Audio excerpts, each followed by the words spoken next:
નમસ્કાર, હું છું આશિષ દરજી. તમે જોઈ રહ્યા છો એસએમએ ન્યૂઝ. જોઈએ આજના સમાચાર. ગાંધીનગરની દિલ્હી પબ્લિક સ્કૂલમાં ભીષણ આગ લાગી. પીવીસીના સીલિંગવાળી એડમિન ઓફિસ બળતું થઈ ગઈ.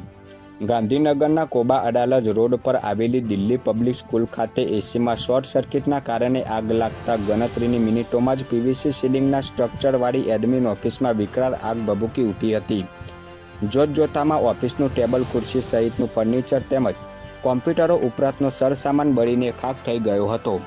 આ બનાવની જાણ થતાં ગાંધીનગર ફાયર બ્રિગેડની ટીમે તાત્કાલિક સ્થળ ઉપર પહોંચી આગને વધુ પ્રસરતા અટકાવી દેવામાં આવી હતી. જોકે સદનસીબે સ્કૂલમાં વેકેશન હોવાથી મોટી દુર્ઘટના ટળી હતી. ગાંધીનગરના કુડાસનમાં નવીન કન્સ્ટ્રક્શન સાઇટમાં બોયરામાં માટી ધરાશાયી થતાં 2 મજૂર દટાયા.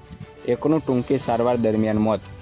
ગાંધીનગરના કુડાસન ખાતે આવેલી બસ્કિસન લાઇટ કન્સ્ટ્રક્શન સાઇટ ખાતે સાંજના સમયે બોયરું બનાવવા માટે ખોદવામાં આવેલી માટીની ભેખડ ધરાશાયી થઈ જતાં 2 મજૂરો દટાઈ ગયા હતા.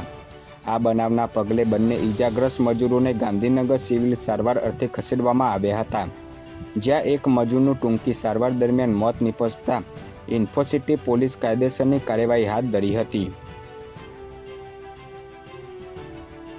પાટણમાં બોયઝ હોસ્ટેલમાં યુવક અને યુવતીની લાશ મળવા મામલે પોલીસે તપાસ શરૂ કરી.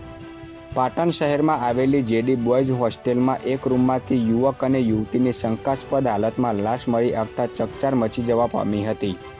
પોલીસે બંનેના મૃતદેહોનો કબજો લઈને પીએમ માટે ખસેડ્યા હતા. પ્રાથમિક તપાસમાં મૃતક યુવાન યુપીનો અને યુવતી પાટણની રહેવાસી હોવાનું સામે આવ્યું હતું. પોલીસ દ્વારા આ મામલે હાલ વધુ તપાસ હાથ ધરવામાં આવી છે.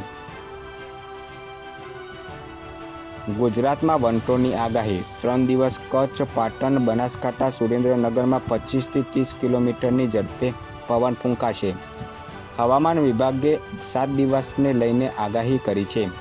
7 દિવસ વાતાવરણ સૂકું રહેશે, જ્યારે આજથી 3 દિવસ કચ્છ, પાટણ, બનાસકાંઠા અને સુરેન્દ્રનગરમાં 25થી 30 કિલોમીટરની ઝડપે પવન ફૂંકાશે, જેનાથી દૂરની ડમરીઓ ઉડવાની સંભાવના છે. આજે અમદાવાદમાં 44 ડિગ્રી સુધી તાપમાન પહોંચવાની આગાહી કરવામાં આવી છે. વધુ સમાચાર માટે જોતા રહો એસએમએ ન્યૂઝ.